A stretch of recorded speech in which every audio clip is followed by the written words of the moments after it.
always had that something in you where you wanted to strive for better. So describe for me, what has your journey been like in life? The journey it's been very hard because, I was on public assistance, so it was like, at first it was a boundary there. Everybody knows about public assistance. They don't want you to go so far or they're going to cut it off.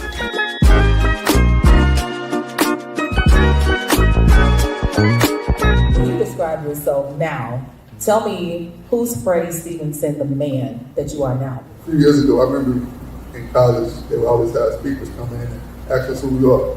I wouldn't have been able to answer the question. It probably would have had something to do with football. I'm a fullback for Florida State. I want to play in the NFL. But now it's just simple. I'm Freddie Stevenson, man of purpose.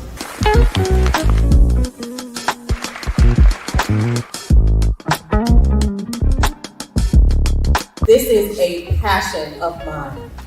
The whole premise behind the Jazzy Conversations with Jazz podcast is to spotlight the fact that it is now time for you to get your dope comeback story. Hey, say Jazzy Conversations with Jazz. Jazzy Conversations with Jazz. Say Jazzy Conversations with Jazz. Jazzy Conversations with Jazz.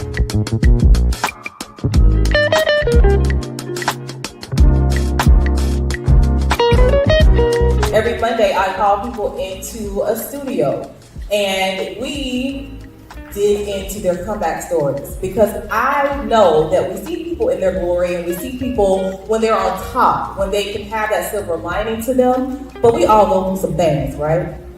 We all go through some things, and I think once we're real with people and we let people know the trials and tribulations that we've gone through, it only makes us human and it connects one of us.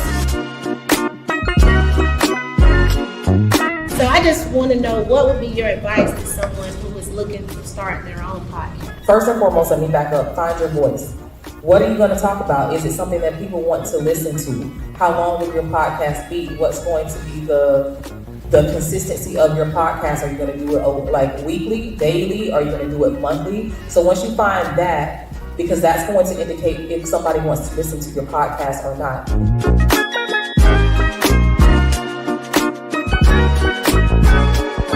I do know how I'm doing it. I'm doing it with God. I'm doing it because this is a passion of mine. And when you are passionate about something, you're not going to stop. So it really it comes down to how bad do you want it.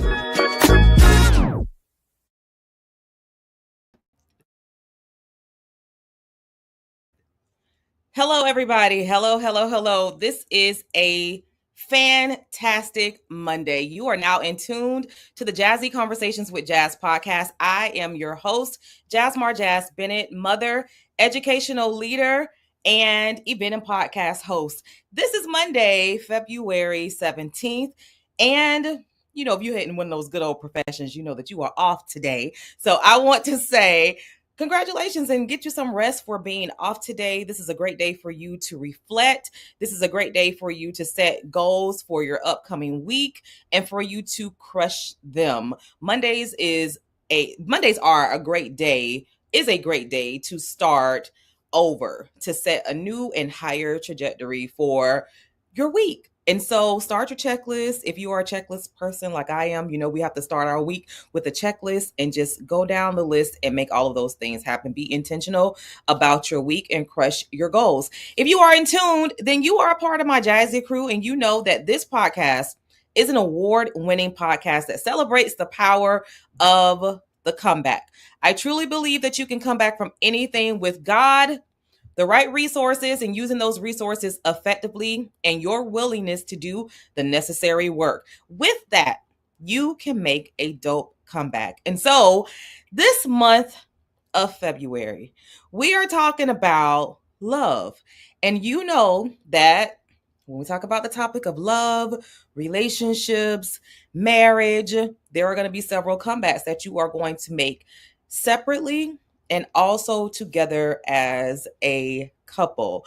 And even if you are single, y'all know we have to make comebacks, quite often, right? You know that we have to make comebacks quite often. And so For the month of February, I just wanted to celebrate love. Whether you are single, whether you are in a relationship, these episodes are treasured episodes that when you go back and you look at them, you should get several gems. You should get several nuggets from the information that these loving couples are going to share with you. And so, for my next couple for the month of February, I am going to introduce you guys to Michael and Aisha Mariner. I'm going to bring them on to the stage right now. Hi, Michael, and hi, Aisha. How are you? Hey, Jesse, how you doing? I'm doing phenomenally well. I want to thank you so much again for being my special guest for episode 144.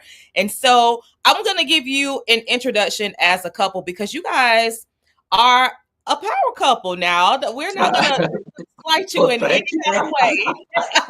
We are not going to slight you at all. So you're going to get your flowers, all right? So All right. Michael and Aisha Mariner are Polk County natives born right here in Central Florida. Michael and Aisha will be celebrating 26 years of wedded bliss in the upcoming months. All right. And so they state that their success of their relationship is rooted in the foundation of their love and relationship with God and each other. They are both overseers over the youth or the young adult ministry at their church, where they both serve so faithfully for over 2 decades. That's 20 years, almost 20 years in youth ministry, impacting our youth. They are no strangers to community involvement as well. They both also have been serving in the local and surrounding communities for over 2 decades as well, from community outreach and mentoring the youth. And I love that. Youth and adults. You're not only mentoring the youth, but you also mentor the adults alike. And so I want to give you an opportunity, Michael and Aisha, to tell the audience about yourselves separately, because we know that it is great to come together as a couple, but it is critical and essential that you still know who you are individually. So Michael, Aisha, whoever wants to do the honors, tell us about yourselves. Yeah. Ladies first. Thank you so much. Okay, so hello everyone. I'm Aisha Mariner, 47 years old, proud mother of 2 adult children.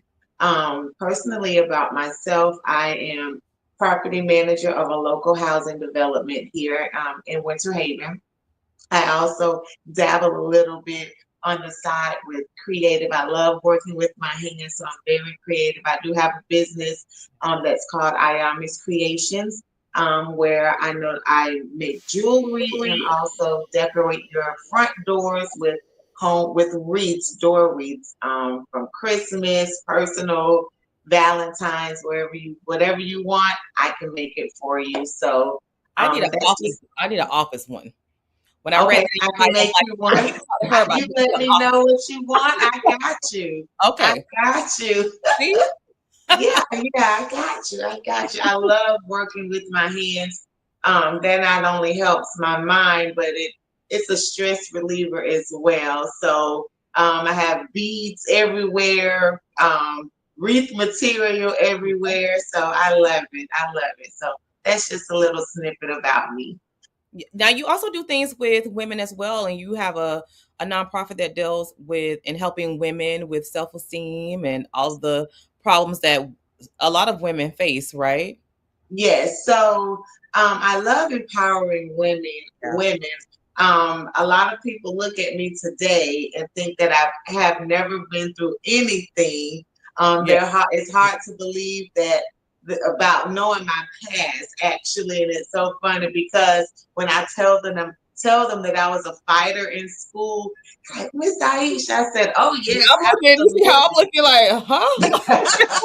What? Oh no, but yes, I've had a rough past. But in that I'm able to encourage women to let them know and to inspire them, no matter what your past looked like, you can, make a difference in the world, but you have to have that mindset to want to do different, to do better.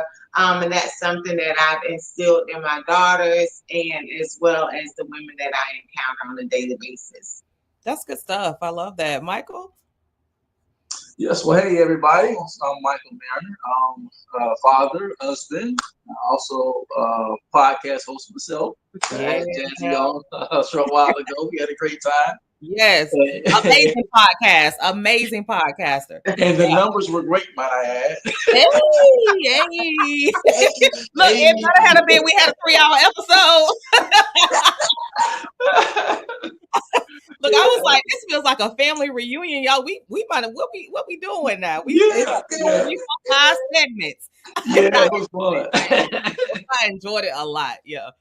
Yeah, yeah. So I'm also a motivational speaker, author, and coach as well. I spent over 2 decades mentoring myself, young people, from youth and young adult alike as well. I spent a lot of time in the education market, inspiring teachers, administrators, as well as the students. So I've been blessed to be around athletic departments, both faith and non-faith based organizations, to be able to speak to them as well and inspire them. My company is called Shift Motivations. That's basically a professional and personal empowerment company.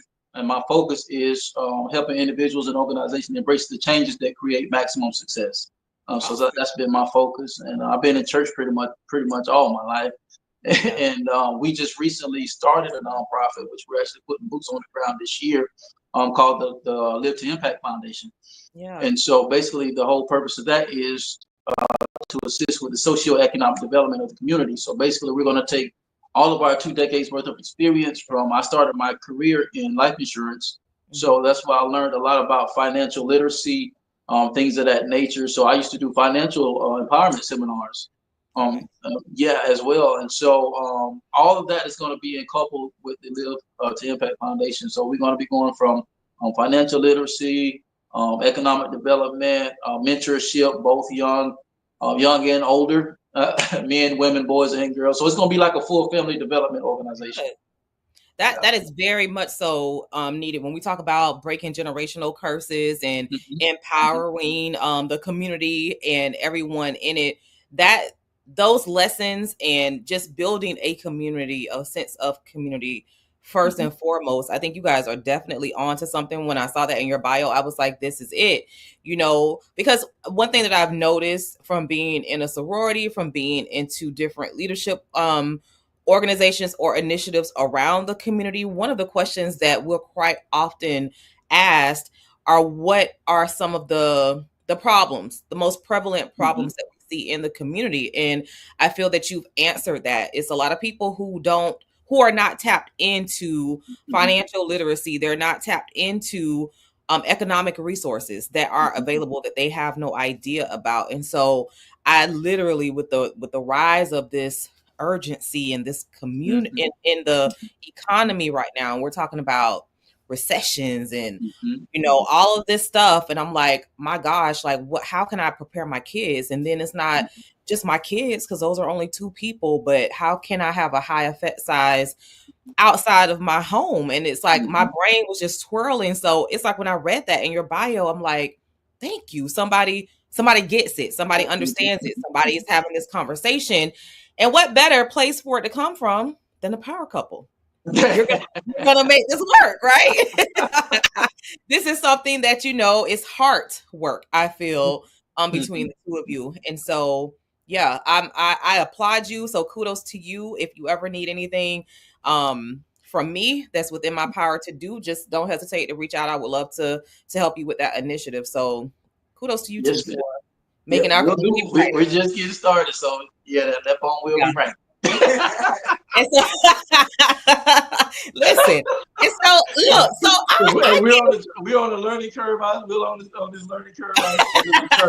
Even though we've done it, but the focus was like, I woke up one morning, I was like, well, why don't I just do a nonprofit? Because that way we can get more resources to the people. Yeah. And put both of our experiences together and just, because I initially it was just supposed to be like a youth program.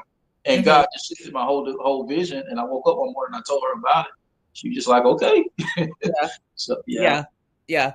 So when because if your husband comes to you with an idea, or somebody comes to you with an idea, you're just like, okay, that's somebody that you trust. That's somebody where you have put something in their hand before. You have entrusted them Absolutely. with something, and you've seen the will of it to grow. And I think that that is such an amazing thing. I'm not, you know, one of these people that think there's something wrong with anyone being single if that is your preference and that's what you want to do. Right. But I am under the guise of how much better this world, navigating this world, is when you have your right hand person, like your person, someone that you know God has sent to you. I think a lot of pressure of the world just comes off of you in knowing that this is your person, you know, from pillow talk to confiding in them to just having somebody who is a protector, someone who's a nurturer, someone that you can really, really build with. And so that's part of the reason why, and part of my intrigue with always wanting to talk about relationships and couples. But I said, I want to talk to people who have made it work. And if my math is correct, Aisha, you rolled Tenderoni at 21 walking down the aisle since you said you were 47. And so, Michael, how old were you when you guys walked down the aisle? Well, actually, she had just turned 22. Okay. And I think I got it. Sometimes, my mind be. He was 21. I had just turned 21 that year. 21. And so when I asked couples, because my previous couple, it was Greg and Sharina George, they were my previous couple, and they have been married for just as long. And I'm like, okay, so you guys were in your 20s. I think Sharina was 18 when she got married to him. And I always wonder, like, when you have that early onset of love, how do you know that you're ready for such a huge commitment? Like, what was it about one another that you saw that was like, yeah, let's lock in? So a part of that is that question, but then just encompass it by telling us what your love story is. So it's so funny that you asked that question, because I just had a conversation with our youngest daughter talking about Yeah, relationships and marriage, and she asked the same question: how do you know, and yeah. how did you know at a young age? So I think for me, I always knew what I wanted and what I didn't want. So I was raised by a single mom, and so it was just something in my head that I didn't want a boyfriend at that age. I'm like, I don't want a boyfriend. I want something that's lasting and things of that nature. Yeah. My father, he was in and out of my life. So I knew that I knew that I didn't want anyone like that. So fast forward to Mike and I, we met in youth. We met at church. At the And church. I think he told you the story a little bit. So he and I. Want the tea? You want? Yeah. Yes. Tea. Okay. So we were in youth, and it's so funny. I think I scarred him. So we were in youth, and we were playing pool. Now, I don't know how to play pool at all, so I don't even know how to put the cue stick, the pool stick. The pool stick. So I thought you kept going until you hit the ball in the pocket. Well, he was like, no, it's my turn. And I'm like, well, no, I didn't make it in yet. So I'm very competitive. So I got mad and I threw the cue ball at him, and it went. You tried to take me out. I did. Because I was just playing. Yeah. So she had the cue. She had the cue because, in pool, if you touch the ball, it's shot. So I call it shot. Yeah. So, but I was just playing. Yeah. And she hauled and threw the cube. I said, oh, no. So I had to grab the pool stick. But the whole youth room was in commotion. they grabbed her, the guys grabbed me. And it was just crazy. And for a long time, we didn't talk at all. Like each other. Now when she came, like, she was the new girl in town. Okay. Beautiful. All the guys was like, ooh, who that? Yeah. I'm like, man, I ain't got no chance. I ain't even try.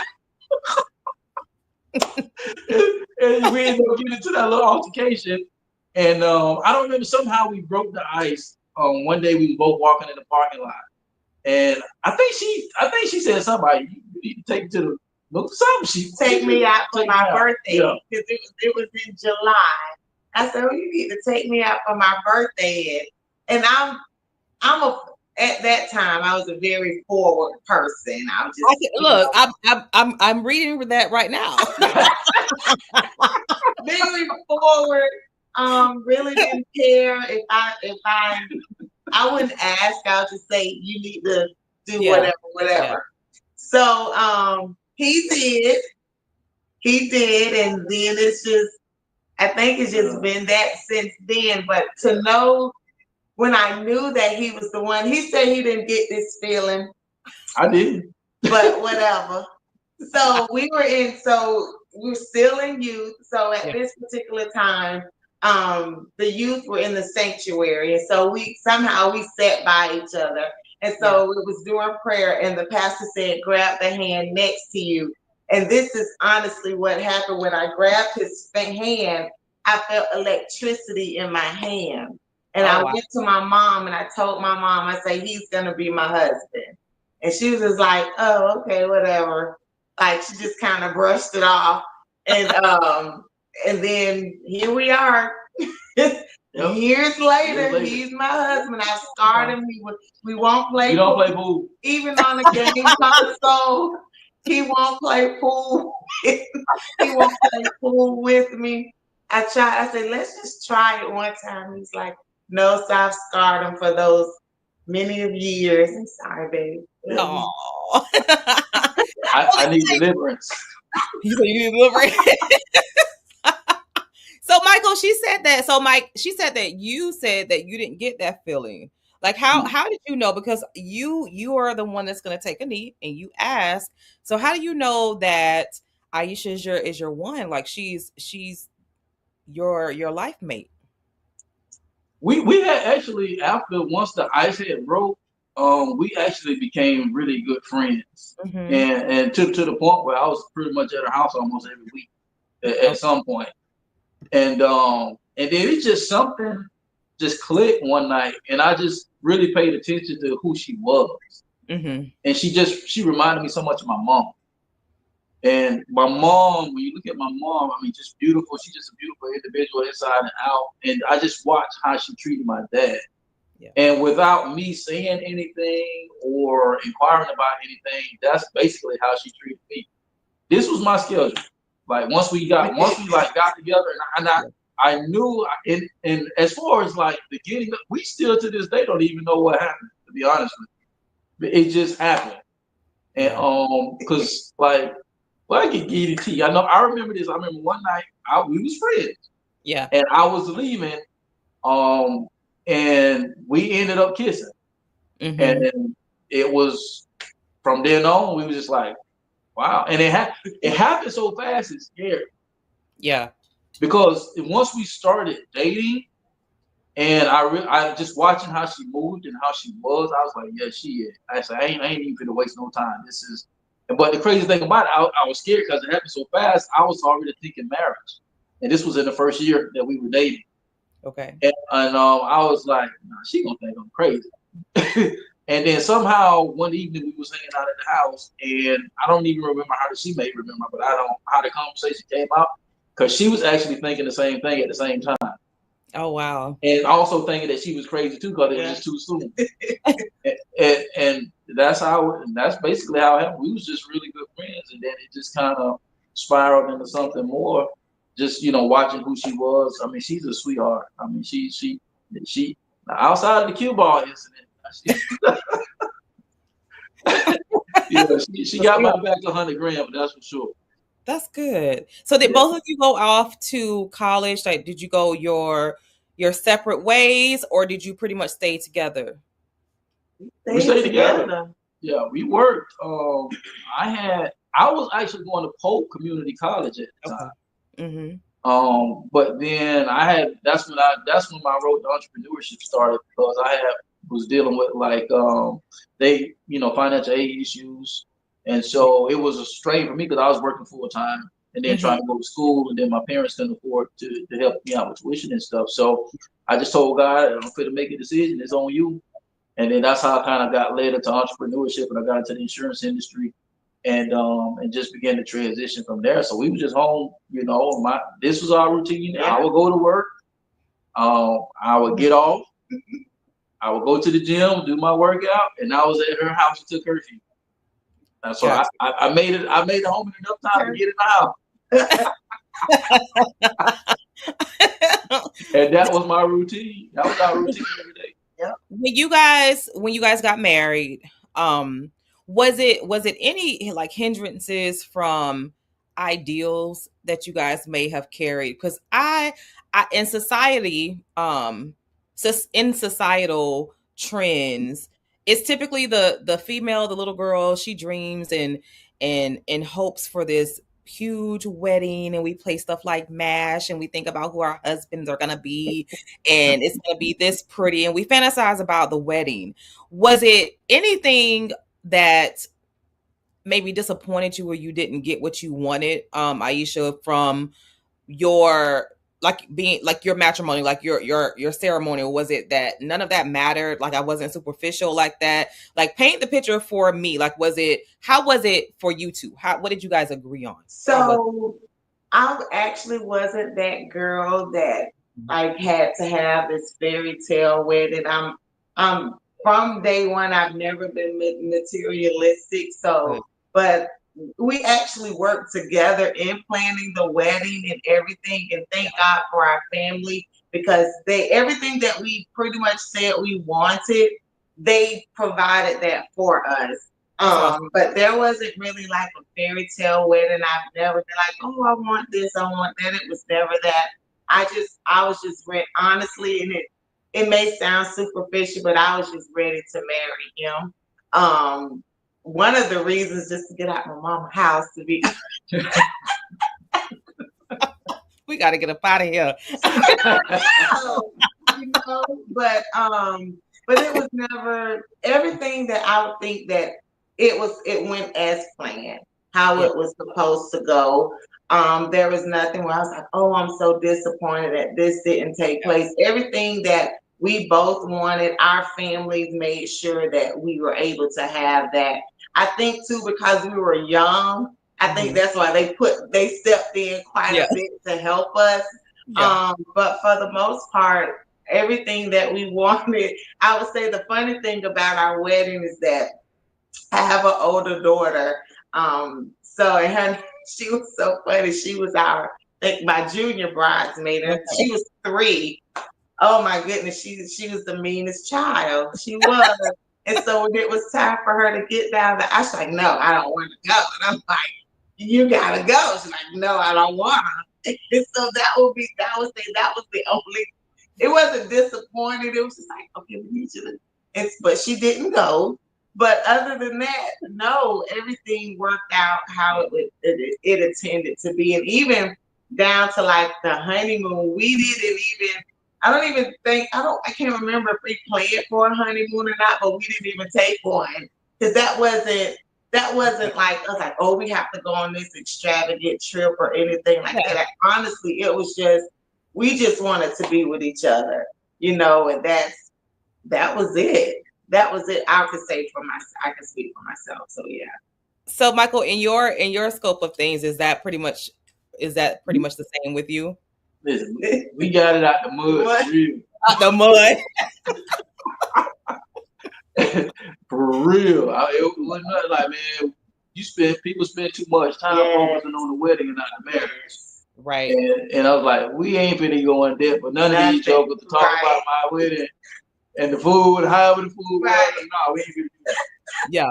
And, we was young. We didn't have a whole lot of money, which was partial of the reason why we didn't plan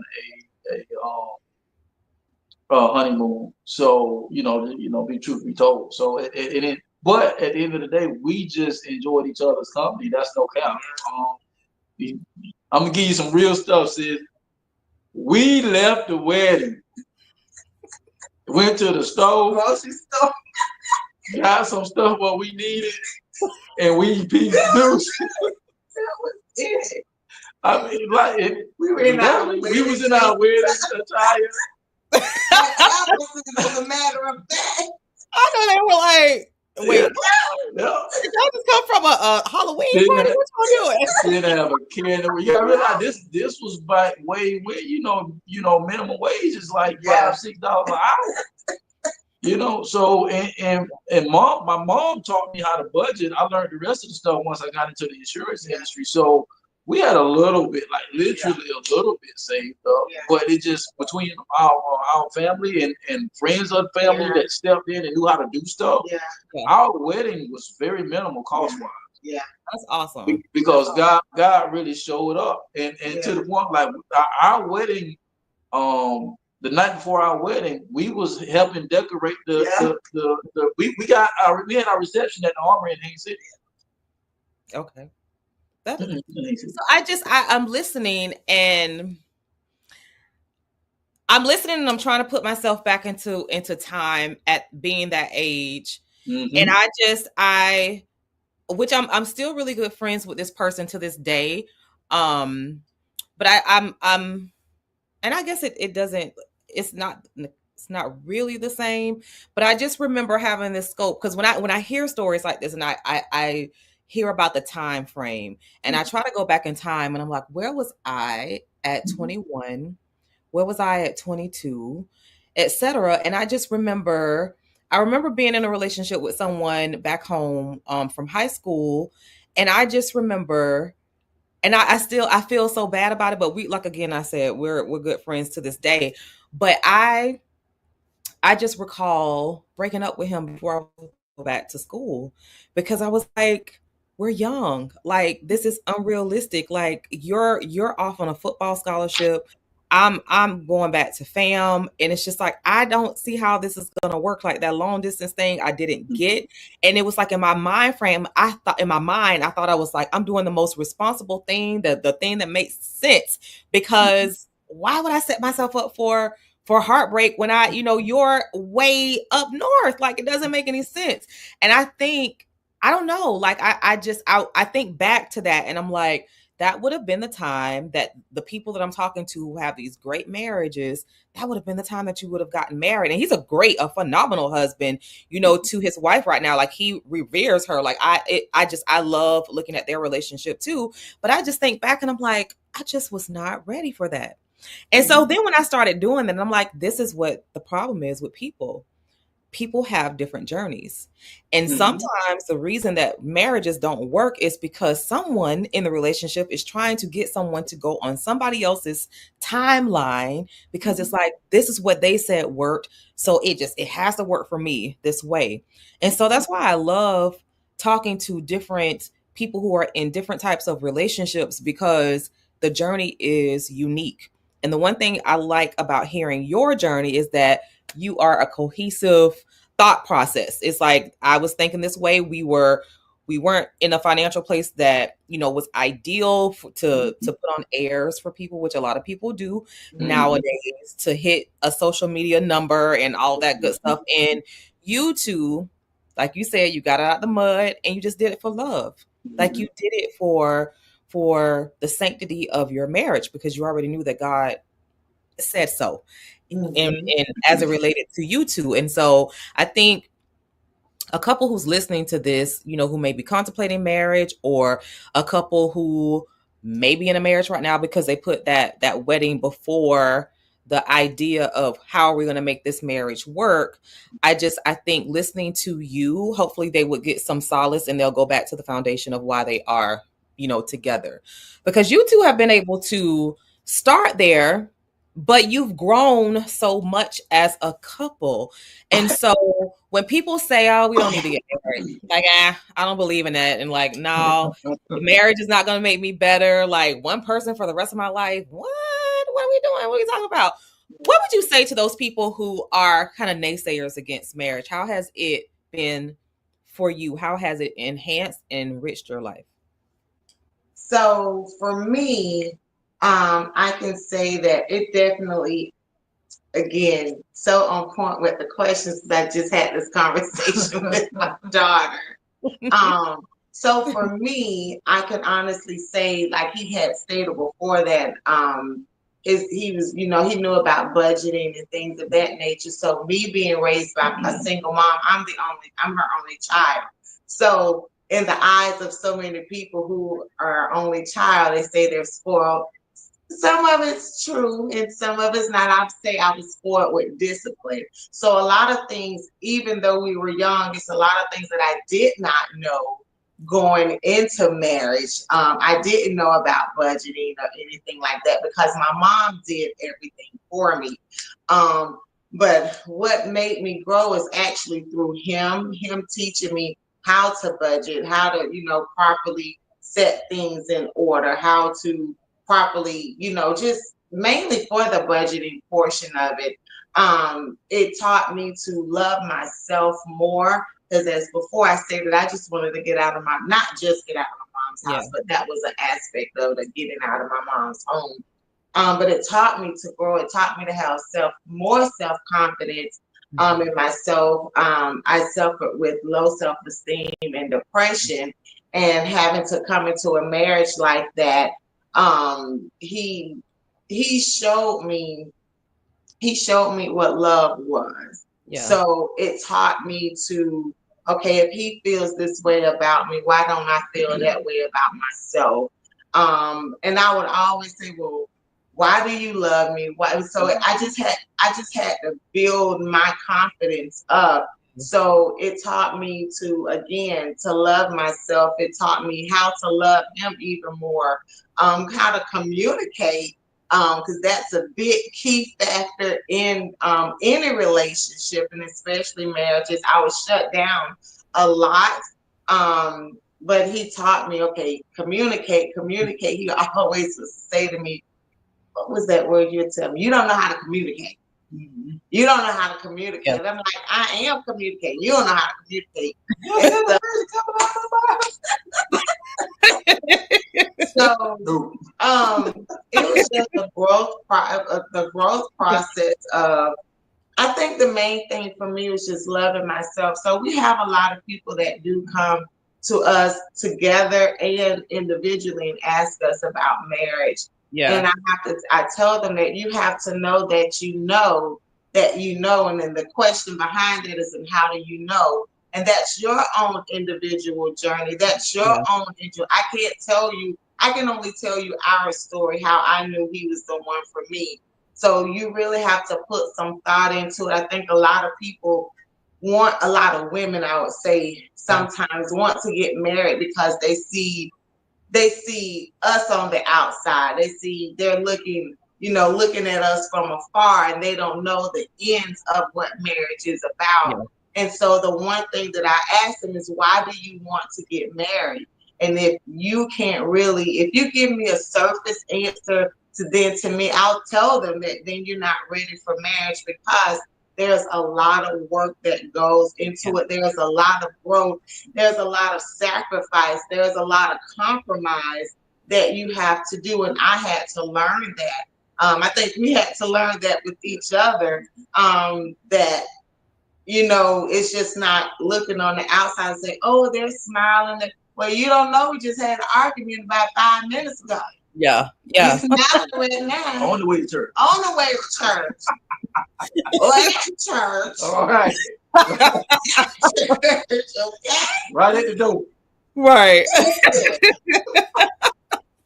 So I think that just growth is, knowing how to save face when you're going through. So that's what I would say. Yeah.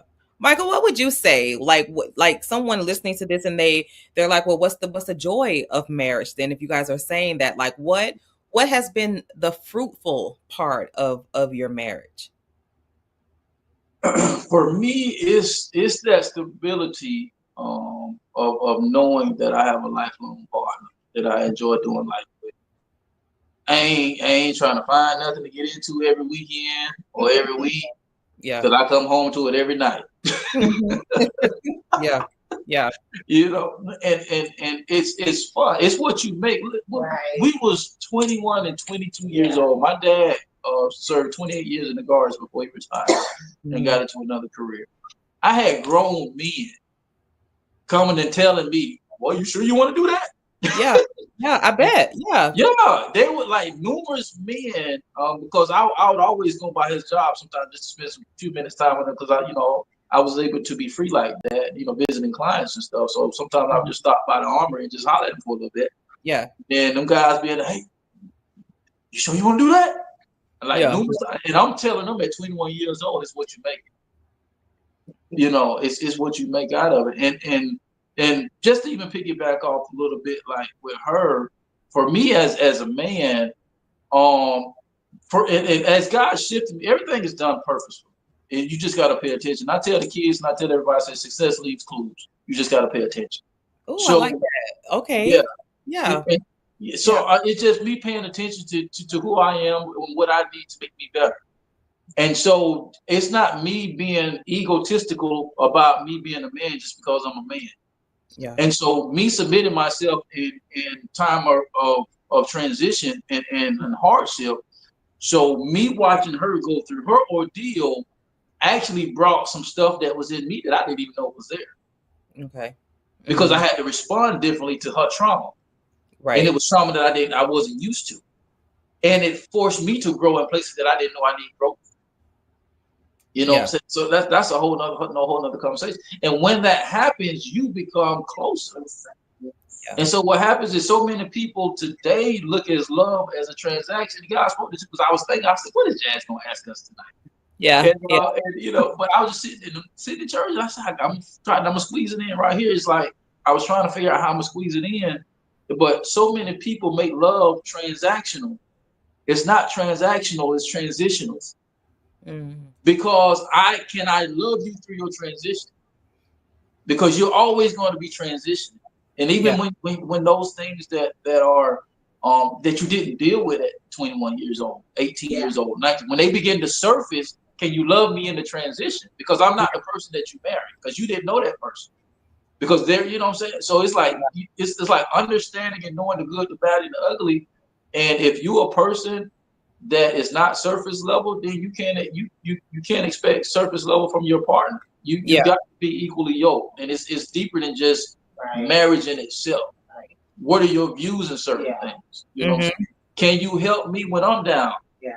You know what I'm saying? Can I help her when she's down? So it's a lot of that stuff, and all of that. And now that I look back on all that stuff we went through to bring us to where we are now, we wouldn't be the couple that we are now had we not went through that. Absolutely. Yeah. So I say a cheat code because it's just like with someone who has a business. If I wanted to come behind you and start that same business as you, yes, for you, it's critical for you to know the lessons that you've learned from those mistakes that you made. And you're either going to feel like a person who thinks that other people should go through that same thing so they can learn the same thing, or you'll be one of those people that's like, look, I'm going to give you this so that you can avoid this, or so that you can already have this on your mindset to problem solve with this, to be on the lookout for it. And they hand it to them. And so when it comes to this relationship thing, although it is not a 100% bulletproof, foolproof method, but what would you tell, young and emerging couples who may be engaged or who may be in their first year of marriage? Because I've always heard that first year of marriage is kind of one of the toughest ones. It's kind of like the make or break, or maybe that first 5-year period is the make or break.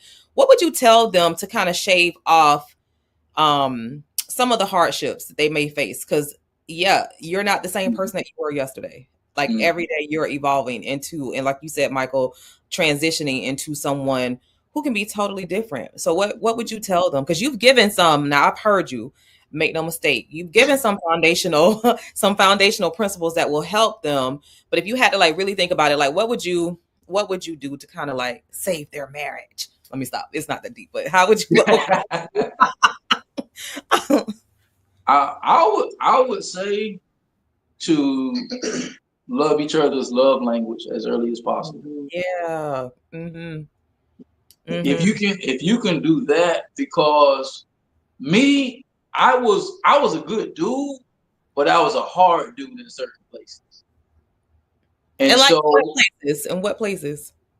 Oh, okay. Like when we got into disagreements or arguments, right? Yeah. So like she said, I was big on communication. Yeah. So I'm coming at her like Walter Cronkite. Where is the evidence? I need your eyes, I need your teeth. And he literally said that. When did I do that?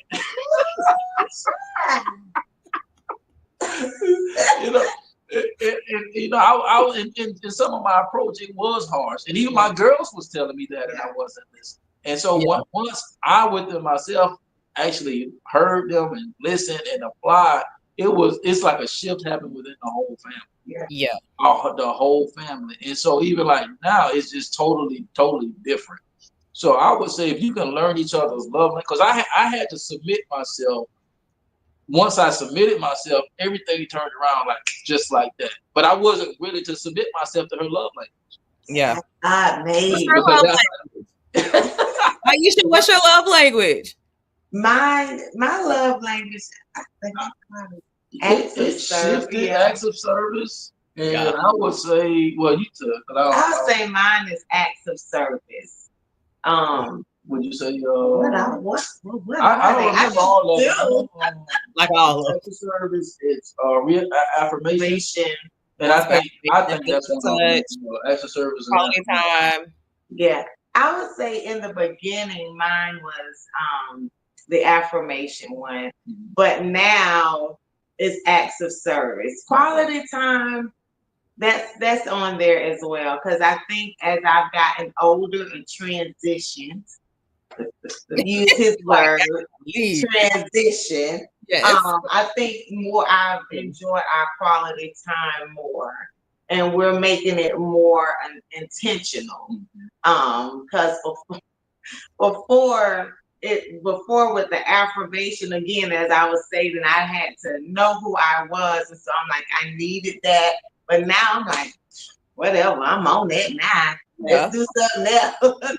I think now, the older I have gotten, it's quality time.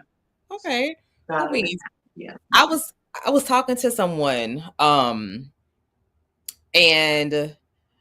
they're new in marriage. I think maybe this year, maybe their second or third year being married.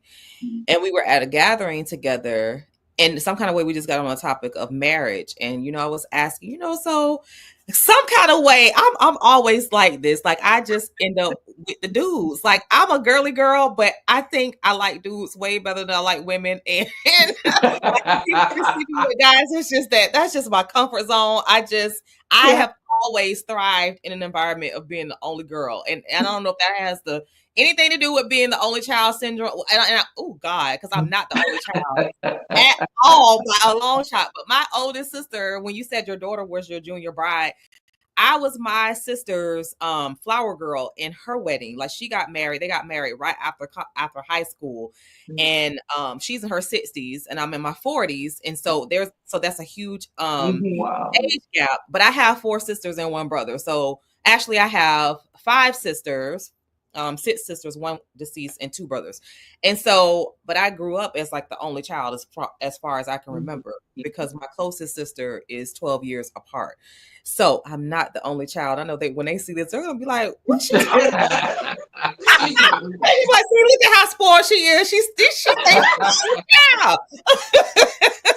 So I don't know if like that being just happened to be like the only one is why, like, I don't know, but I like being in environments where it's just guys. And I think because I like to pick the brains of guys because they're so different from women.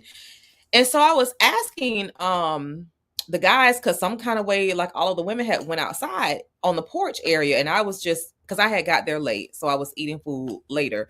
And so some kind of way we got on the topic of marriage, and I was like, so how's it going? Like, all of y'all are married. Like, that's pretty cool. And I'm a female sitting here. I'm the only one that's not married in your crew. And so one of them was just like, Jazz. He was like, what's your favorite song? So I told him what my favorite song was. And I'm like, okay, we finna get down to, he was like, imagine just hearing that song every day. And that's all you can listen to. It's just every day. You'll get tired of that, right? And I was like, that's how you telling me is your marriage is right now? Like, I'm trying to think of ways. I'm like, but I love that song. Like, I can listen to it every day. Like, I'm just trying to, I'm like, yeah, you talking about, I can't listen to that now. So I'm just like, I ain't got no words for you right now, but be strong, my brother. Right. Yes. Like, be strong, my brother. Like, but I love my favorite song. I'm gonna go play it in the car. Right. I'm gonna do anything to like, come on now, you got this Right. now. Right. So like, Oh wow. how have you kept things um just new? Like how, because I like, no lie, I know things probably at some point got a little Mhm. mundane and Yeah. it's Oh yeah. like, well, God, Lee, it's like every day is the same, Yeah. So how do you keep I don't want to say keep it spicy, but that's the only thing I can think of right now that's That's coming to my fine. brain. How do you keep it interesting? How do you keep it like thriving and alive and all of that good stuff? What's your secret? So you definitely have to be creative. And Yeah. I think because I am a creative person, I think I just think of crazy things for us to do now. In the beginning, honestly, it was mundane. But then again, as you get older, you Yeah. just start realize, you know what, life is too precious to waste. Life is too, people are, passing left and right. And so, okay, what can we do? Because we don't want to have this mindset of we've gone through life and we're about to be our off and on empty nesters. But what are we going to do? So you definitely have to be creative in, the everyday life. So like one time I did this, we had a date night and it wasn't even going anywhere. I was like, oh, I'm gonna make us some Mexican pizzas. I had this I think this word search, and then I had a list of questions. And then we sat across from each other, painting each other's portrait. That was the most funniest thing. I love being creative. I love doing stuff out of the box. I have to get him out of the box sometimes. Quite often, I'm gonna say, but just doing stuff, just being adventurous. Whether Yeah. again, I'm not one that's materialistic and has to go everywhere. But hey, let's go walk at the park. Now, if it gets too hot, it's time to come back inside. But just sitting on the floor eating pizza, like my pastor and my pastor's wife and I were just talking about Valentine's Day. Everybody's like, "Oh, let's go out to." He's like, "You want to go out to eat?" Absolutely not. No, because to us that's just one day. But because Yeah. we share our love, I guess, every day. It's not, we don't have to make a big deal off of one day. What do you want to eat? Pizza? Let's eat pizza in the movie. And every time we watch a movie, who going to sleep first? And that's Yeah. our thing. So Yeah. we just enjoy one another. We make our moments. So I think going back to your question to what you're learning from it, it's just what can you take, or to a person who is on their first year of marriage, is embrace it, understanding that each year you're going to change for the woman and for the man. You're going to change and learn to embrace that in the beginning. And I Mhm. think if you learn to embrace that in the beginning, I'm not going to say you're not going to have disagreements, arguments. You're not going to want to talk to each other from time to time. That's true. But embrace those moments and learn from those moments. Like me and him ride or die. I tell him it's me and him against the world. And I literally mean that, but it's because of the things that we have gone through. Embrace those. Don't run away from those hard times. Don't Yeah. run away from those hard moments. When he was sick, I'm carrying him on my shoulder, not sure how I'm doing it, to get him to the emergency room. Embrace those moments. And Mhm. so going back to your other question, it's just really being creative and loving all of those moments, laughing. you get to a point to where sometimes you're kind of tired of arguing. You just really laugh at the situation. Like, really, we arguing about that.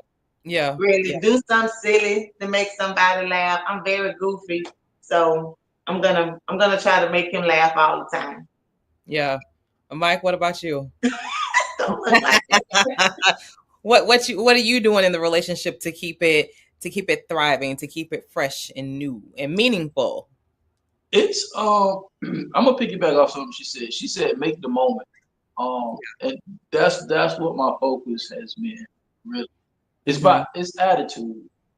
Yeah. Because when I was, like I said, when I was in that hard state, it was attitude driven, and Mhm. but once I was able to come out of myself, because people don't understand, like what people see, like what everybody see when I'm out and I'm doing my thing online. I'm really an introvert. That's just God's anointing on my life.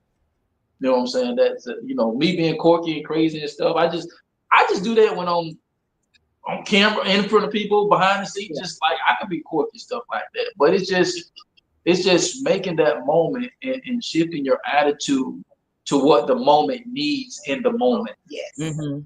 Mhm. And so that's what kind of, in this place of my life right now, that's what I can look back on and say that now I wasn't doing that.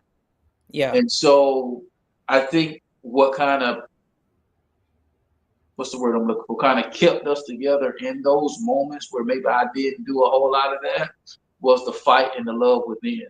Yeah. So even to that individual that may be saying that, well, I'm not creative like that, well, you got to fight for your creativity because you are. God created you in the image and likeness of Him. So you are a creative nature. You just might have to work it harder, a little bit harder in bringing it out, which is what I had to do.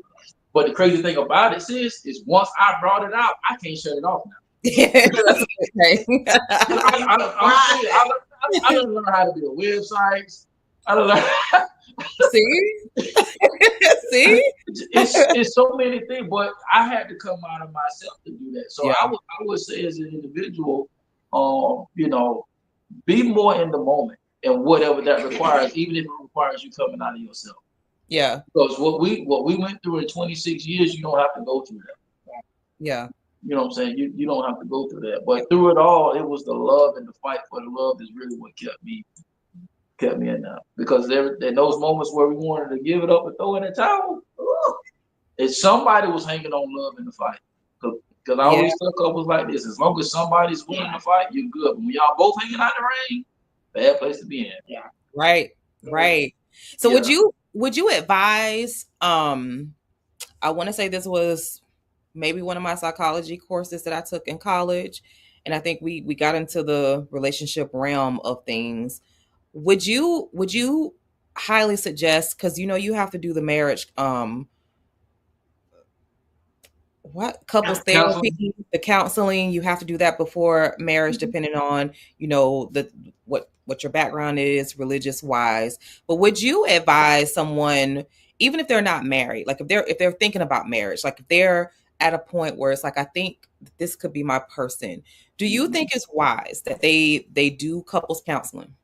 Oh yeah, unequivocally, Yes. Yeah. and a quick yes. In a quick yes. Good. Do you guys do intentional things like go, like, I don't know, are there any like marriage boot camps, like couples training, like things at your church? Because we have like couples ministries at different churches and all of Mhm. these things. Like, are you guys at a point, or have ever been at a point, where you were intentional as to say, maybe we need to get the expertise of another couple, like an older couple, to Yes. see what Numerous times. in our marriage? And Numerous then how times. was that experience for you? It was good. It wasn't good in the moment. It was intense. Because one thing about this woman and myself, we keep it a buck. Yes. Yeah. So I mean, we share certain things as God allows us to, and because we know certain things that ain't for everybody. Some people are not in a position to handle it. We got to have discernment to handle that. Right. But I mean, we've been in counseling sessions. We going at it. Yeah. And but it worked. It worked. And once we really listened, to what we were being. And a lot of times we were arguing about stuff and saying the same thing just in two different ways. Yeah. Yeah. Yeah. So people try to avoid counseling because counseling requires you to be vulnerable in order to get the solution that you're looking for. And most people don't want to be vulnerable. Yeah. Because that puts them in a place to have to deal with something that they didn't deal with maybe 10, 20, 15 years ago. Or just yesterday. You know what I'm saying? So, because when you say you really want something and you want to be better at something, you can't not do the instructions given in order for you to be better. Very true. And so there were times when we were pig-headed. We walked out of the session the same way we came in. Yes, we did. Yeah. But to say that, but to say that it's not needed, I won't even marry. No, I just had the most wonderful experience last year. I did my first wedding.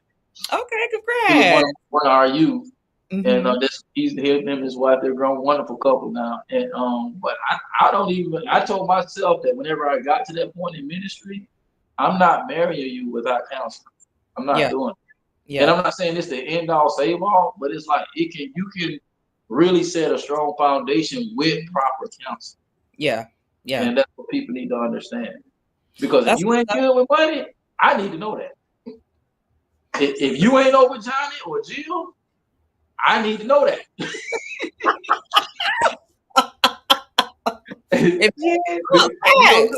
Because I mean, the money these people dropping on these weddings now, you need to know that stuff. That is very true. Listen, I'm like, elope for 1,000, Alex. Right. Facts. So I get it. So like one of the mantras that I think I like, but it's common. It's one of the first things that people always say. You have not said it yet.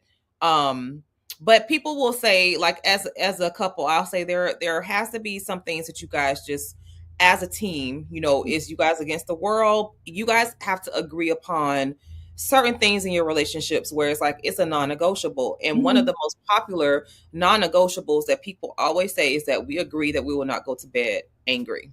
Like, do you guys have non-negotiables in your marriage that you can think of, like, off the top of your head? That was supposed to be one of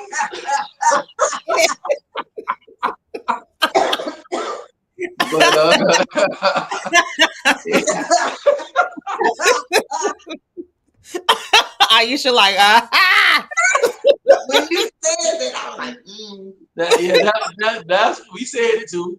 Yeah, we didn't live up to it. Cause they'll be there next week. Both went to bed upset. Big old space in the bed. Right, like, just don't touch me. About to fall out the bed. But I mean, for me, if I would have to say my non-negotiable is not doing life without her. Oh, listen, that's what I'm talking about. That would be that's my non-negotiable. So whatever it takes to work, that's my non-negotiable, right? I think so many people.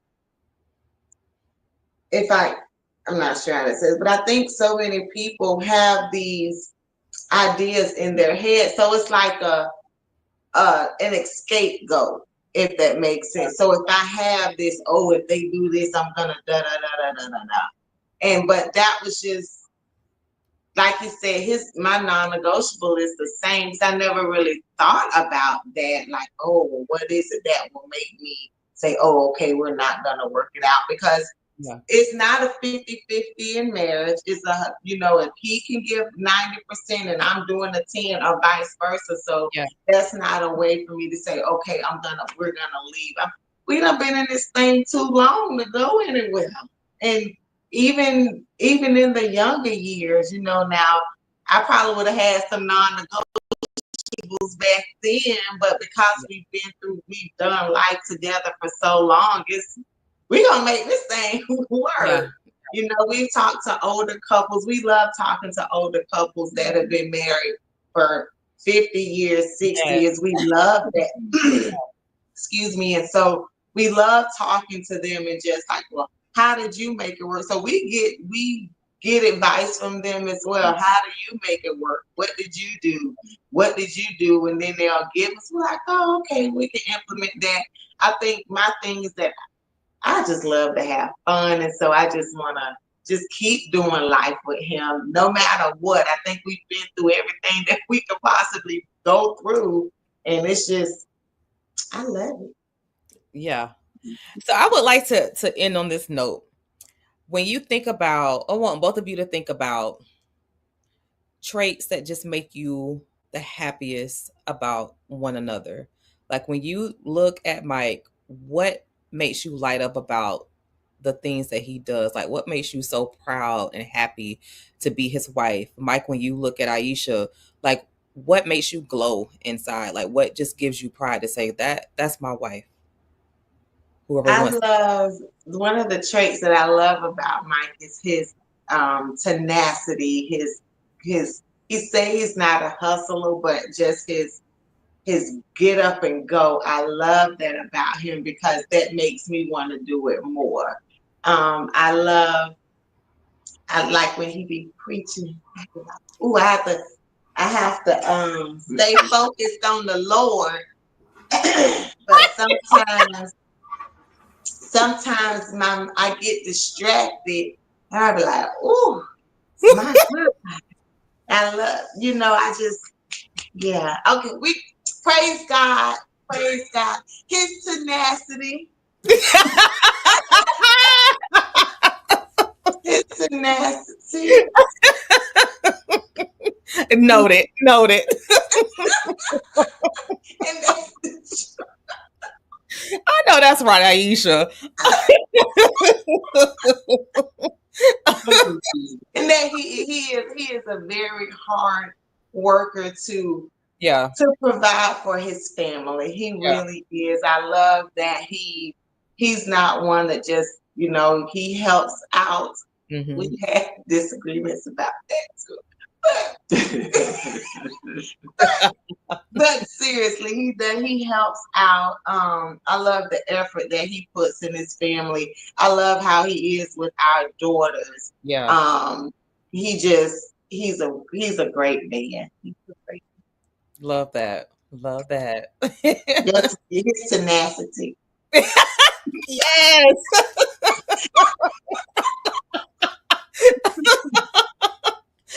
Just so tenacious.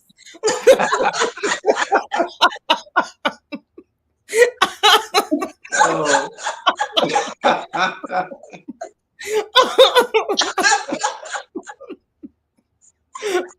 Oh, man.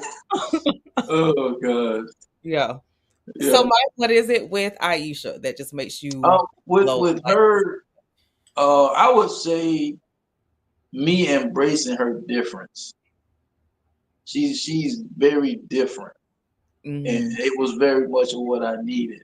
I will start off with that because when I say she's different in that, it encompasses a lot of things like how she responds to me in certain stuff, how she treats me in certain things, and just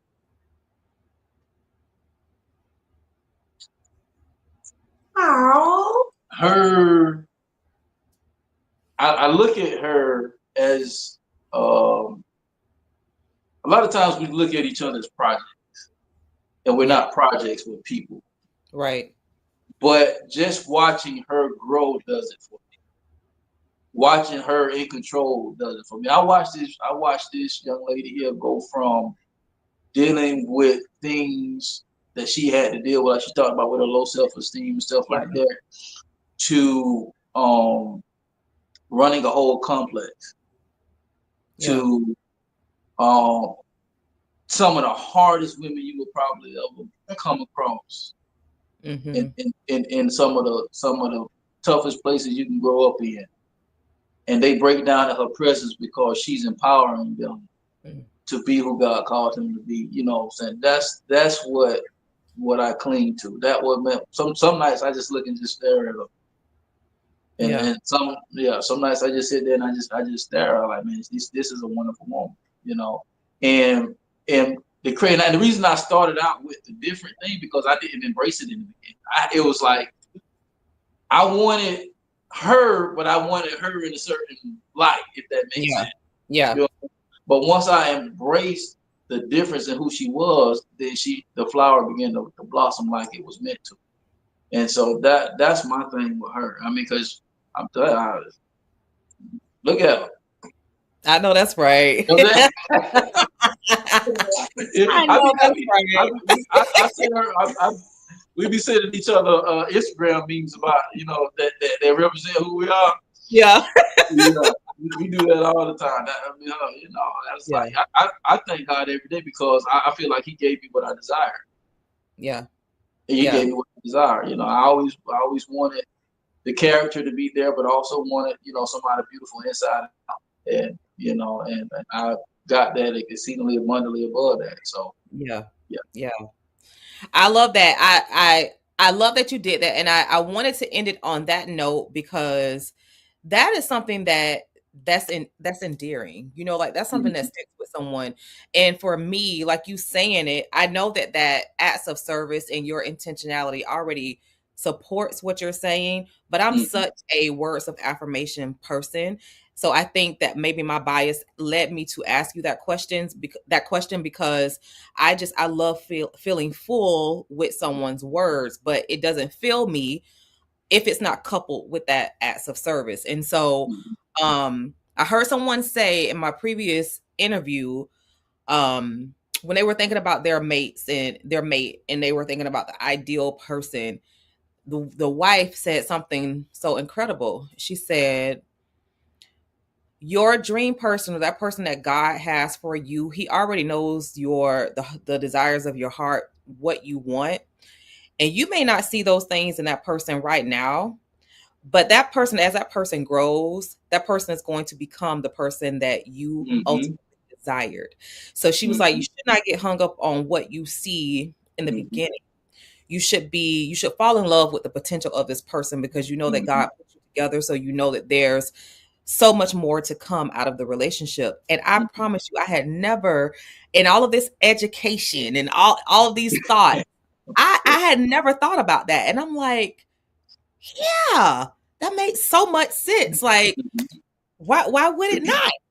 Like God knows the right person for you. And in that, He's gonna give you your heart's desire once you follow His plan. So why would you not expect that this person is gonna be the person of your dreams? Like it is Mhm. definitely coming, once you do God's will. And so Mhm. you just proved it. Like in what you Right. guys said with y'all tenacious selves.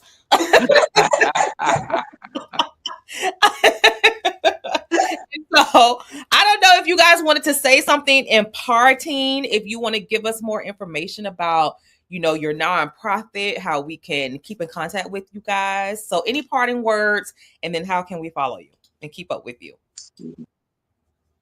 Well, I will say this because, like I said, we're just getting started with that. But you can follow our individual pages, which is mine is Michael Mariner, and hers is Aisha Mariner, and you're going to be getting some information soon. So I'm in the process of setting all of that stuff up for the social media stuff.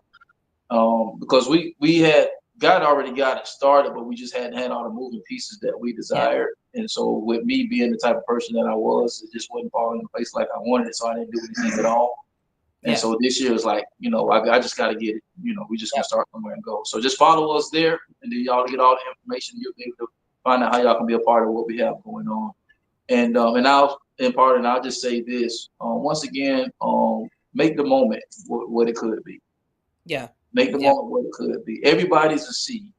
And in order for that seed to grow, whatever's on the inside of that seed, it has to be nurtured and taken care of. And that's not the fun part. Being able to have a garden, that's not the fun part. When you plant the seed, put it in the dirt. Then you have to till it, clean the weeds out, make sure everything is kosher for it, make sure that it comes up, that it don't get burnt by the sun. It's so much care that goes into it. Right. And so if Right. it's that much care that goes into a seed to produce a harvest, the harvest that you want to produce is on the inside of the seed that's on the inside of both of you guys. And so you have to be patient and nurturing enough because that seed doesn't grow overnight. And Yeah. so just as an encourager, I say just make the moment and just take it from me, an analytical person, the quicker you can find out each other's love language and submit to that, the greater you'll have in having a successful marriage for the long haul. Yeah. Good stuff. And Good I stuff. would say just have fun. Your marriage doesn't have to be boring. We laugh a lot Yeah. in here. I'm doing something crazy No, almost she crazy. every day. Um, have fun, enjoy it, enjoy life, enjoy the individualities that you have, but definitely enjoy, being together. Embrace those moments. Be creative, even if you have to go on social media to find what that is. I've done that as Yeah. well, but just have fun. Marriage isn't boring. Marriage is what you make it, and just make it fun and enjoy one another. Don't be afraid to, just have a good time with one another. So Yeah. I love it. I love it. Well, thank you so much, Mike and Aisha, for being my special guest. I've really enjoyed this conversation. You guys have given us Likewise. some great gems, some jewels along the trajectory of your relationship. And so thank you so much for being gracious with that. Thank you for Thank having you us. for your transparency, for the education you've given us, for the love you've shown for one another. That is truly inspiring. And I just wish you so many more years of wedded bliss. Let's go for another 76. Let's go for There we there we 76 go. There we go. There we go. and beyond. Yes. Yes, Lord. Right. And so make sure you guys in this episode, we will make sure that we put their social media handles, and make sure that if you are catching the replay, you let us know that you're catching the replay. But when you watch this episode, if you have loved this episode, drop some comments, leave us a comment in the review section, subscribe to the YouTube channel, make sure you follow on Facebook and your favorite podcast platform. And remember to tune in every Monday night at 7 p.m. Eastern Standard Time for another episode. We have one more couple. They're in Australia right now. And so they will be back next Monday to wrap this love capsule, to encapsulate this love series. But y'all know I love love. We're going to talk about it all year long, probably. We have one more couple, but this has been a great episode. This has been episode 144. Let's blow up the numbers. We want you subscribing it. We want you liking it on YouTube, sharing it on Facebook and on Instagram, and however you watch your podcast, your favorite podcast. All right. And so all you have to do to be a part of my Jazzy crew is just subscribe, like I just stated before. And remember that you can come back from anything with God, the right resources, knowing how to use those resources effectively, and your willingness to put in the necessary work. So I will see you right back here next Monday at 7 p.m. See you later, Mariners. I appreciate Good you guys. night. Lovely. Thank so much for being a you. part of our Thank Jazzy crew. you. I love you too, guys. Thank you so much. Y'all go ahead and be tenacious today, okay? Have a good one. Good night. Bye. Good night.